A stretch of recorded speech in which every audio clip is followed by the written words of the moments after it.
મિત્રો ફરીથી આપ સૌનું હાર્દિક સ્વાગત છે જે કેરિયર ઓનલાઈનના ડિજિટલ પ્લેટફોર્મ પર. જ્યાં મિત્રો આપણે વાત કરીએ છીએ પર્યાવરણ શિક્ષણની, એટલે કે પર્યાવરણનું શિક્ષણ કેવી રીતે આપી શકાય એની પદ્ધતિ, એની મેથોડોલોજી વિશે વાત કરીએ, જે આપની પરીક્ષા માટે ખૂબ જ ઉપયોગી છે. જેમાં મિત્રો આપણને મુદ્દો આપ્યો છે કે પર્યાવરણ શિક્ષણમાં શિક્ષણ સામગ્રી. મિત્રો આ મહત્વનો મુદ્દો એટલા માટે છે કારણ કે આ એક શિક્ષક તરીકે તમને વધુ ઉમદા શિક્ષક બનાવવાની અંદર આગેકૂચ કરે છે. આમ તો સામાન્ય શિક્ષક તો બધા હોય, જે ભણાવતા હોય બધાને શિક્ષક કહેવાય, પરંતુ બધા જ વિદ્યાર્થીઓ માટે થઈને બધા જ શિક્ષકો એના પ્રિય નથી હોતા.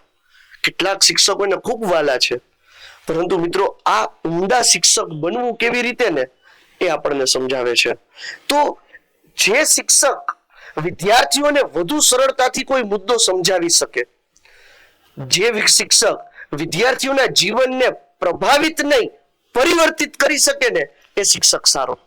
તો આ શિક્ષક તરીકે તમારું શિક્ષણ કાર્ય વધુ સારી રીતે થઈ શકે, વધુ સરળતાથી થઈ શકે અને વિદ્યાર્થીઓને પણ સમજાઈ જાય એવી રીતે થઈ શકે, એના માટે થઈને આપણે જુદી જુદી એવી વસ્તુઓ કે જેનો ઉપયોગ કરી અને શિક્ષણ કાર્યને વધુ સરળ બનાવી શકાય તેને કહેવાય શિક્ષણ સામગ્રી. કારણ કે પર્યાવરણ શિક્ષણની અંદર મિત્રો આપણે વિદ્યાર્થીઓને પર્યાવરણના તમામ પાસાઓ વિશે અભ્યાસ કરાવવાનો છે અને આ તમામ પાસાઓની અંદર કેટલીક કુદરતી છે, પ્રાણીઓ વિશે સમજાવવાનું છે, પાણી વિશે, હવા, માટી વગેરે વિશે સમજાવવાનું છે અને સમજાવીને ખાલી મૂકી નથી દેવાનું, એની અંદર એની પ્રત્યેનું જ્ઞાન, સમજ, કૌશલ્ય અને મૂલ્યો પણ વિકસાવવાના છે.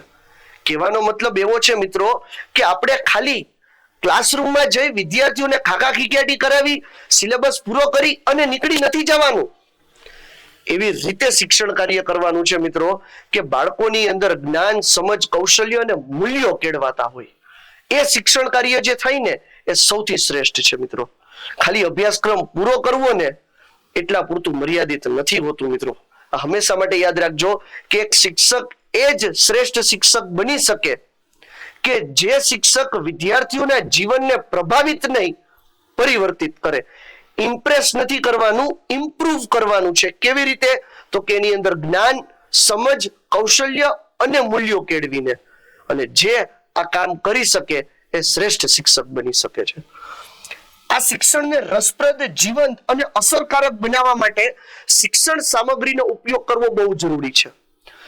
ક્લાસની અંદર જઈ હાલો વિદ્યાર્થી મિત્રો ચોપડી ખોલો, ચોપડીમાંથી પાઠ વાંચી અને વિદ્યાર્થીઓને આપણે સમજાવી દઈએ ને તો આ શિક્ષણ કાર્ય હંમેશા માટે કંટાળાજનક રહેવાનું છે મિત્રો.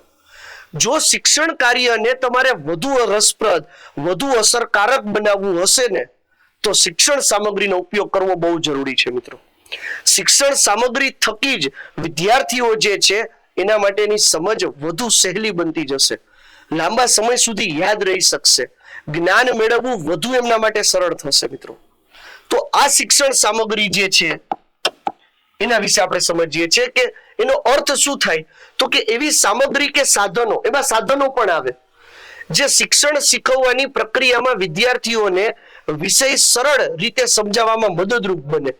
એટલે કે તમારે કોઈ મુદ્દો સમજાવવો છે વિદ્યાર્થીઓને, તો વિદ્યાર્થીઓ સરળતાથી એને સમજી શકે, એને ગ્રહણ કરી શકે એવી વસ્તુને શિક્ષણ સામગ્રી કહેવાય. અથવા તો આપણે એમ કહી શકીએ કે શિક્ષણ સામગ્રી એટલે એવી દ્રશ્ય અથવા તો શ્રાવ્ય સહાયક વસ્તુઓ છે જે શીખવવાની પ્રક્રિયાને જીવંત અને રસપ્રદ બનાવે છે.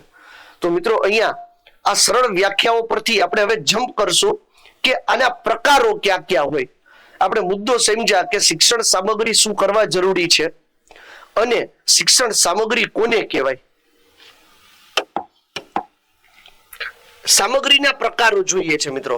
એટલે કે શિક્ષણ સામગ્રીના પ્રકારો ક્યાં ક્યાં હોઈ શકે. સામગ્રીનો મતલબ આપણે જોયો કે વિદ્યાર્થીઓને મારે કોઈ મુદ્દો સમજાવવો છે વનસ્પતિના વૃક્ષનો, તો હું એને સીધી ક્લાસમાં જઈને વાર્તા કરું એના કરતા વધુ સારું છે કે વનસ્પતિનું પાંદડું તોડી આવું, એ વનસ્પતિનો ફોટો લઈ આવું, એ વિદ્યાર્થીઓને જે આજુબાજુના વિસ્તારમાં આપણી પાસે ઉપલબ્ધ હોય વનસ્પતિ તો હું એને ન્યા લઈ જઈને ભણાવું. તો મિત્રો આવી જુદી જુદી રસપ્રદ સામગ્રીઓ જે છે એ વિદ્યાર્થીઓના શિક્ષણ કાર્યને વધુ સરળ બનાવશે, રસપ્રદ બનાવશે. તો એના પ્રકારો ક્યાં ક્યાં છે? તો મિત્રો એમાં પહેલો પ્રકાર છે દ્રશ્ય સામગ્રી, વિઝ્યુઅલ એડ્સ. એવી વસ્તુઓ કે જે વિદ્યાર્થીઓ માત્ર જોઈ શકે, ખાલી જોવાની છે, જેમ કે તો કે ચિત્ર અથવા તો પોસ્ટર.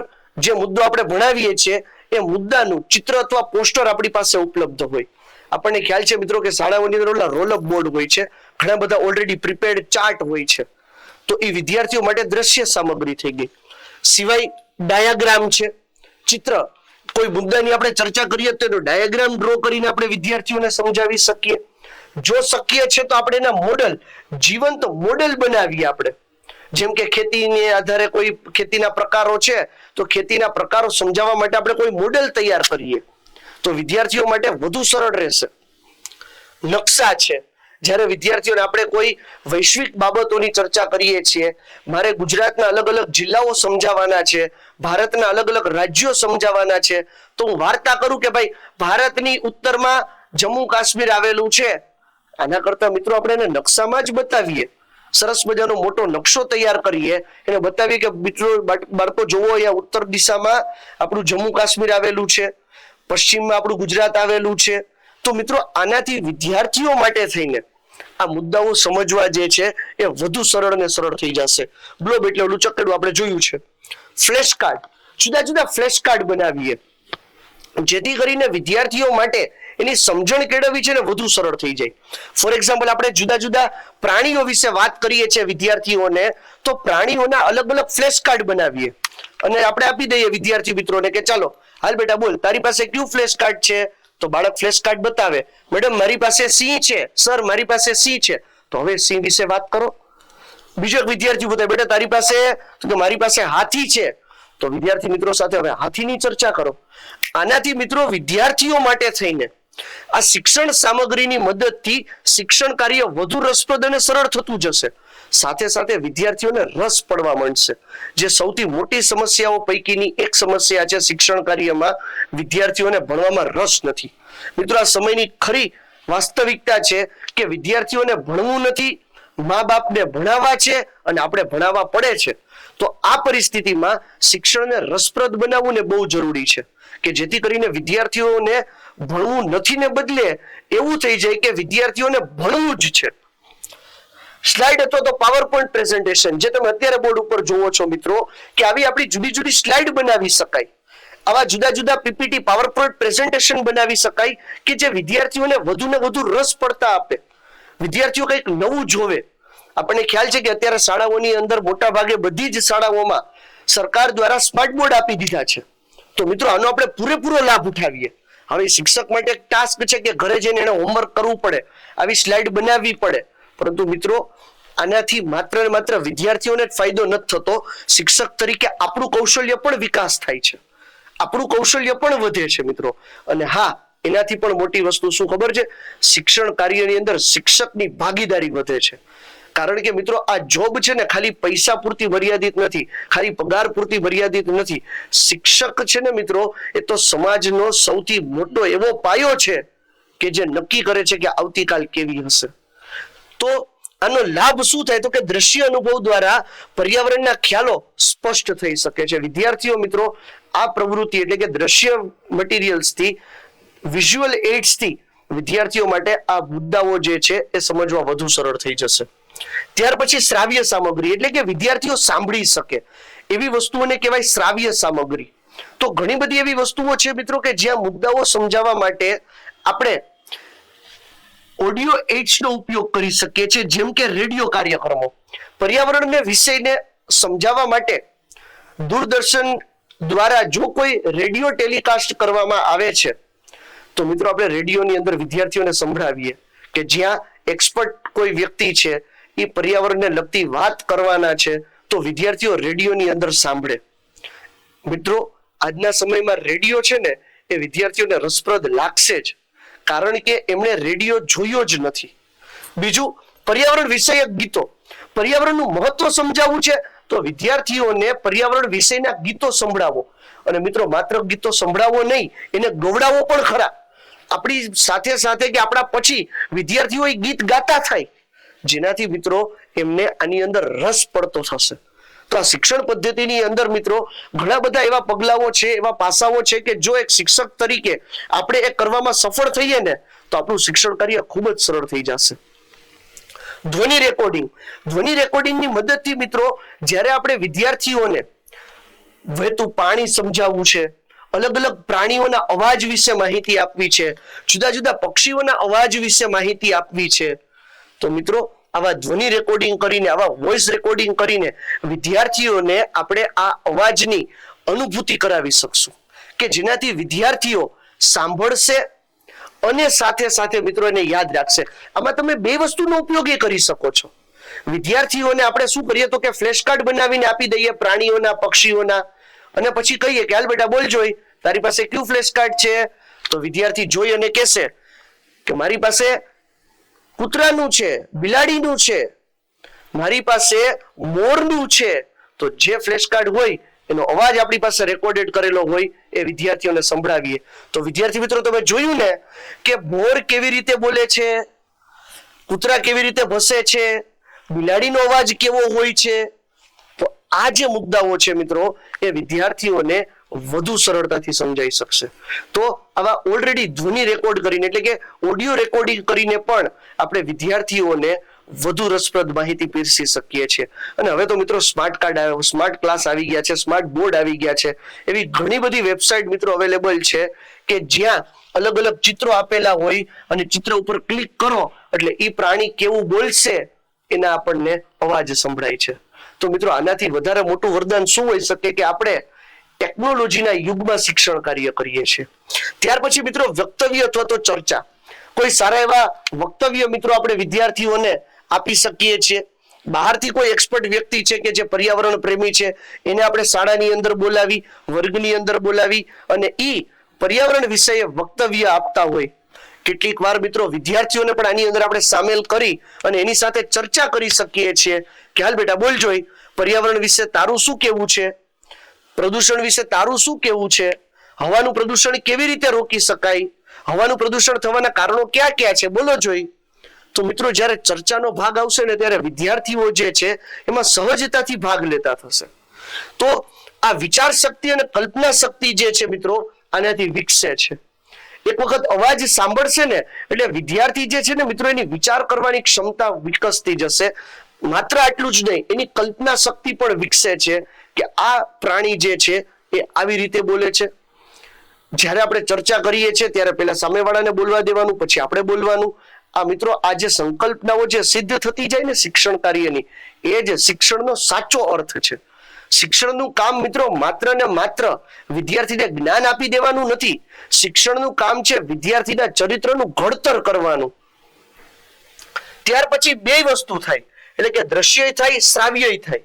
એટલે કે ઓડિયો વિડિયો વિઝ્યુઅલિટી એટલે કે ઓડિયો વિઝ્યુઅલ એડ્સ બે રીતે કામ થતા હોય કે જ્યાં વિદ્યાર્થીઓ સાંભળી પણ શકે અને જોઈ પણ શકે. જેમ કે વિદ્યાર્થીઓને આપણે કોઈ વિડીયો બતાવીએ, વિદ્યાર્થીઓને આપણે કોઈ વિડીયો બતાવી શકીએ મિત્રો કે જો બાળકો પર્યાવરણની અંદર આ રીતે નુકસાન થાય છે, પ્રદૂષણ જે છે એ આવી આવી રીતે ફેલાઈ શકે છે, કે જ્યાં વિડીયો પણ આવતા જાય અને અવાજ પણ આવતો જાય. કોઈ ડોક્યુમેન્ટરી મૂવી બતાવી શકીએ છીએ, પર્યાવરણને લગતી ડોક્યુમેન્ટરી મૂવી બતાવી શકીએ છીએ. ડોક્યુમેન્ટરી એટલે કે નાનકડા અમથા જે વિડીયો બનાવવામાં આવ્યા હોય એને ડોક્યુમેન્ટરી કહેવાય. એને ફિલ્મ બતાવી શકીએ છીએ કે જ્યાં પર્યાવરણ પ્રેમી કોઈ પર્યાવરણના મુદ્દાને લઈને સતત અને સતત વિરોધ કરતો હોય એવા પિક્ચર બતાવીએ વિદ્યાર્થીઓને. ફોર એક્ઝામ્પલ આપણે કહીએ રોબોટ 2.0 કે જ્યાં અક્ષય કુમારે છે મિત્રો એ સલીમ અલી તરીકે કામ કરેલું છે અને પર્યાવરણની અંદર જે પક્ષીઓ નાશ થતા જાય છે એ મુદ્દાઓને બહુ સહજતાથી ઉઠાવી અને આપણી સમક્ષ મૂકી દીધો. તો આ જે મુદ્દાઓ છે મિત્રો એ વિદ્યાર્થીઓ માટે ખૂબ લાભકારી રહી શકે છે. મૂવી મિત્રો માત્ર ને માત્ર એન્ટરટેનિંગ જ હોય એવું નથી હોતું. ઘણી વખત ડોક્યુમેન્ટરી હોય કે ફિલ્મના મૂવીઓ હોય છે એ ક્યારેક આપણને બહુ ઊંડો સંદેશ આપી જતા હોય છે.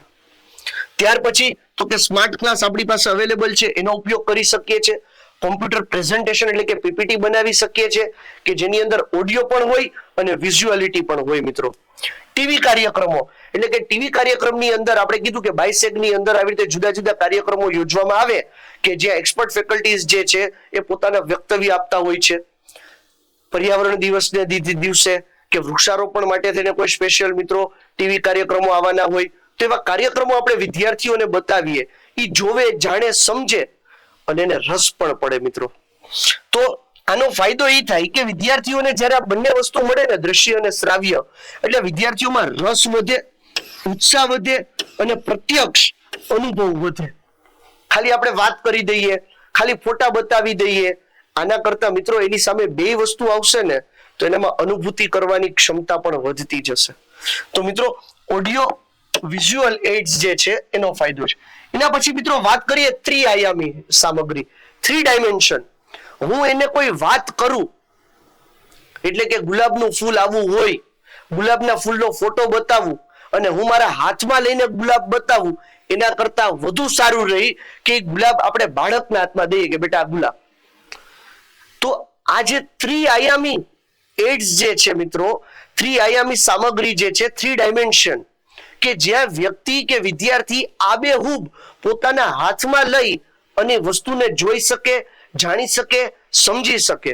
આનાથી મોટો ફાયદો એ થાય મિત્રો કે એની જ્ઞાન, સમજ, કૌશલ્ય અને સમજણ અને વિચારધારા એ લાંબા સમય સુધી જળવાયેલી રહેશે.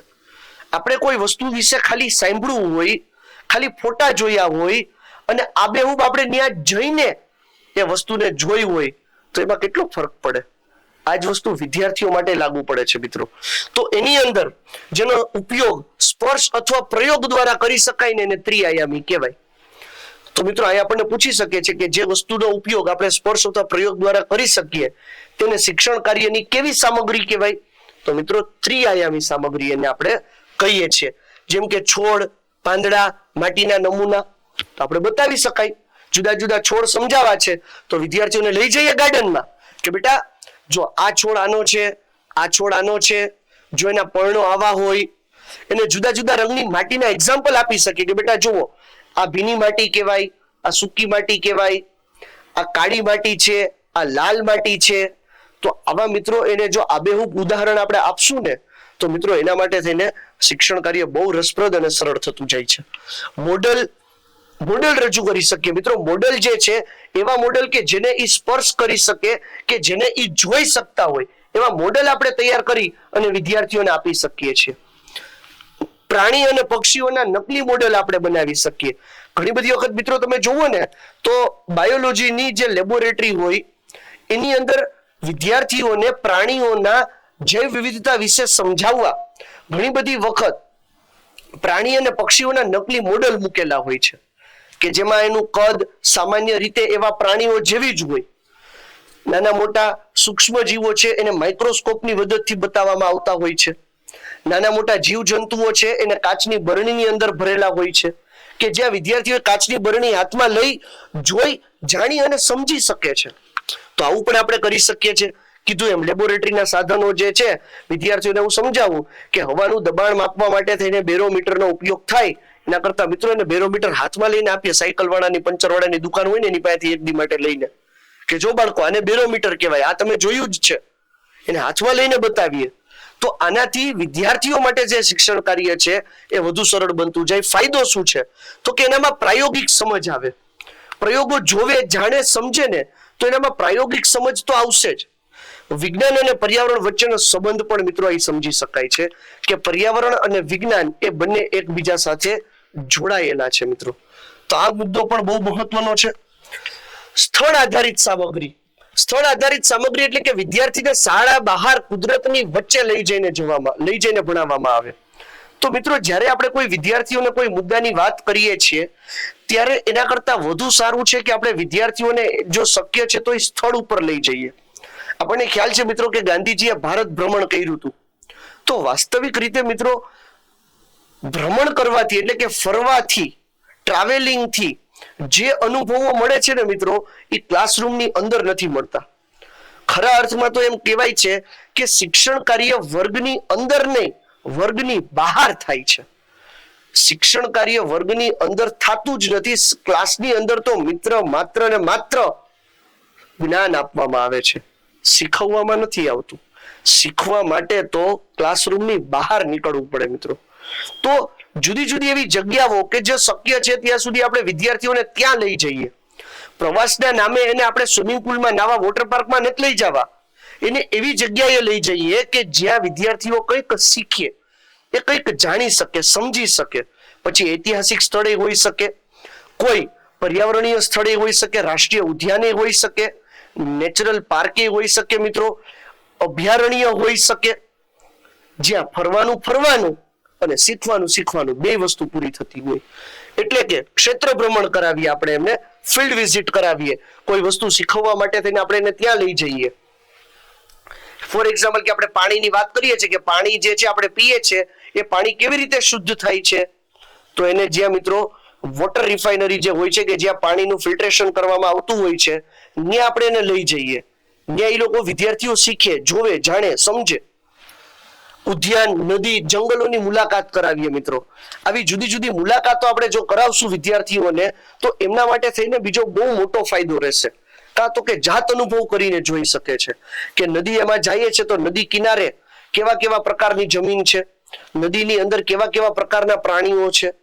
સાથે સાથે મિત્રો એ ત્યાંના કુદરતી વાતાવરણને પણ સ્પર્શ કરી શકશે, અનુભવી શકશે. પ્રોજેક્ટ વર્ક આપી શકીએ. પ્રોજેક્ટ વર્ક જે છે ને મિત્રો, આપણે કોઈ જગ્યાએ ગયા છે, એ જગ્યાએથી પાછા આવ્યા પછી વિદ્યાર્થીઓને પ્રોજેક્ટ વર્ક આપીએ કે ચાલો બાળકો તમે ત્યાં ગયા હતા, ત્યાં તમે શું જોયું, તમે શું સમજ્યા. આવા મિત્રો જુદા જુદા મુદ્દા ઉપર જો આપણે આ કામ કરશું ને તો વિદ્યાર્થીઓની અંદર જ્ઞાન, સમજ, મૂલ્ય અને કૌશલ્ય બધું જ કેળવી શકીએ છીએ.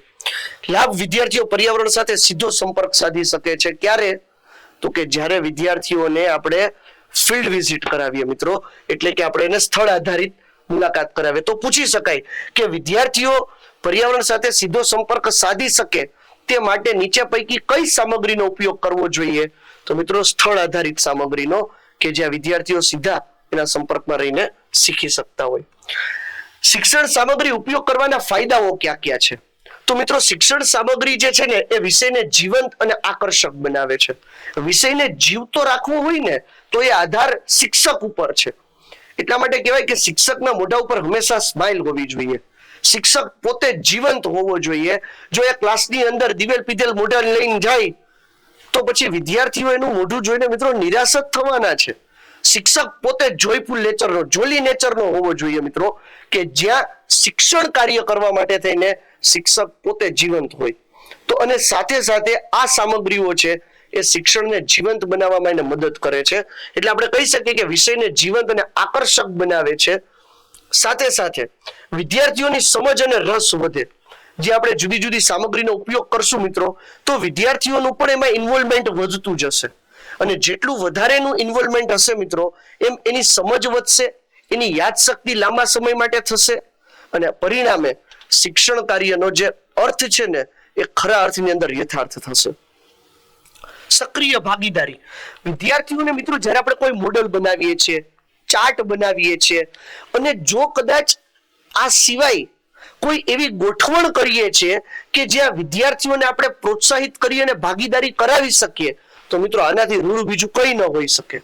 વિદ્યાર્થીઓની જો આમાં સહભાગીદારીતા થશે ને તો એમના માટે પણ એ વધુ સારું રહેશે. એટલે કે સક્રિય ભાગીદારીથી પ્રોત્સાહિત થાય છે. મેં તમને કીધું કે ઓલા ફ્લેશ કાર્ડની વાત કરી તો એમાં વિદ્યાર્થીઓ પણ સહભાગી થયા. કોઈ મોડેલ બનાવવાની વાત કરીને મોડેલ બનાવવાની અંદર આપણે વિદ્યાર્થીઓની મદદ લીધી તો વિદ્યાર્થીઓને પણ ગમશે, એ હોશે હોશે આપણી સાથે ભાગ લેશે મિત્રો, લાંબો સમય યાદ રહે છે. સ્વાભાવિક છે મિત્રો કે જોયેલું, સાંભળેલું, અનુભવેલું આ બધું જ્યારે એક સાથે થાય ને ત્યારે વિદ્યાર્થીઓ માટે એ યાદશક્તિ છે એ લાંબા સમય માટે જતી રહી છે. શિક્ષક માટે શિક્ષણ કાર્ય વધુ અસરકારક બને. 100% વાત સાચી. ઓછા સમયની અંદર વધુ વસ્તુ સરળતાથી સમજાવી શકાય, રસપ્રદ રીતે સમજાવી શકાય. એના લીધે અસરકારક શિક્ષણ તો પૂરું થાય મિત્રો, સિલેબસ તો પૂરા થાય, અસરકારક રીતે, રસપ્રદ રીતે પૂરા કરવાને એ જ મોટો ચેલેન્જ હોય છે. પણ એ પણ કરી શકીએ જો આવી યોગ્ય શિક્ષણ સામગ્રીનો આપણને ઉપયોગ કરતા આવડે તો. યોગ્ય સામગ્રી શબ્દ સાંભળજો મિત્રો, યોગ્ય સામગ્રીનો ઉપયોગ કરતા આવે તે મહત્વનું છે. શિક્ષકની ભૂમિકા શું છે મિત્રો? તો કે યોગ્ય વિષય અનુસાર સામગ્રીની પસંદ કરવી જોઈએ. 100% સાચી વાત છે. યોગ્ય, મેં તમને કીધું એ રીતે યોગ્ય સામગ્રી પસંદ કરવી બહુ જરૂરી છે. કે જ્યાં આપણે યોગ્ય સામગ્રી પસંદ કરશું તો યોગ્ય રીતે વિદ્યાર્થીઓને સમજાવી શકશું. કોઈ આપણે વિદ્યાર્થીઓને વૃક્ષની વાત કરવી છે મિત્રો અને આપણા કમ્પાઉન્ડમાં જો એ વૃક્ષ છે અને એનો આપણે ફોટો બતાવીએ એના કરતા સારું છે કે આપણે એને ન્યા લઈ જઈને બતાવીએ, તો આ ફેર પડે.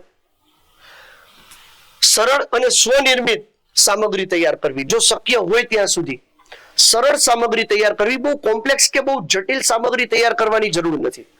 સરળ, શક્ય હોય તો પોતાની જાતે બનાવીએ. વિદ્યાર્થીઓને સામગ્રી બનાવવામાં જોડવા માટે પ્રોત્સાહન આપવું. આપણે કીધું કે વિદ્યાર્થીઓને જો મિત્રો આની અંદર આપણે આ કામ કરાવશું ને તો એને ગમશે કે ચાલો બધા આવતીકાલે બધા એક પ્રાણી વિશે એક ચાર્ટ બનાવી આવશે. તો મિત્રો વિદ્યાર્થીઓની સહભાગિતા વધારશું, એને પ્રોત્સાહન આપશું તો શિક્ષણ કાર્ય વધુ સારું થતું જશે. સામગ્રીનો ઉપયોગ યોગ્ય કરવો અને એની સંભાળ રાખવી. તો મિત્રો આપણે એક વખત સાધનો વસાવી લીધા, સામગ્રીઓ વસાવી લીધી, પછી એનો યોગ્ય રીતે ઉપયોગ થાય એ પણ જરૂરી છે. પડ્યું રહે એટલું ન ચાલે. અને સાથે સાથે ખાલી આપણે રાખી મૂકીએ છીએ તો એની યોગ્ય સંભાળ પણ રાખવી જોઈએ કે જેથી કરીને ખરાબ ન થઈ જાય, બગડી ન જાય, તૂટી ન જાય. આ બધી પણ એક શિક્ષકની ભૂમિકા છે.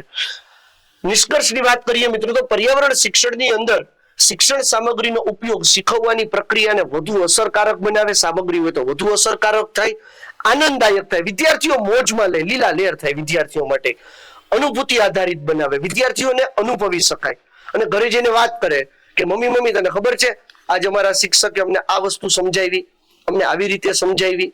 તો માતા પિતાને પણ એક આનંદ થાય કે મારું બાળક જે છે ને યોગ્ય શિક્ષક પાસે ભણે છે.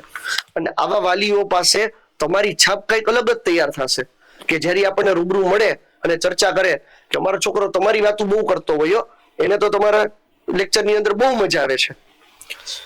તે વિદ્યાર્થીઓમાં પર્યાવરણ પ્રત્યે જાગૃતિ, પ્રેમ અને જવાબદારી વિકસાવવામાં મદદરૂપ થશે. સ્વાભાવિક છે મિત્રો કે એમને રસ પડતું જશે ને તો આ બધા જે આપણા હેતુઓ છે કે વિદ્યાર્થીઓ પર્યાવરણ પ્રત્યે જાગૃત બને, એના પ્રત્યેનો પ્રેમ કેળવાય, જવાબદારીની સભાનતા થાય, એ એમના માટે સરળ થઈ જાય. તો મિત્રો આજના લેક્ચરની અંદર આપણે જોયું કે શિક્ષણ સામગ્રીઓ છે પર્યાવરણ શિક્ષણમાં, એના પ્રકારો ક્યાં ક્યાં છે અને શું છે. વધુ મિત્રો આવતા લેક્ચરની અંદર જોશું. ત્યાં સુધી રજા આપો. અસ્તુ. જય હિન્દ.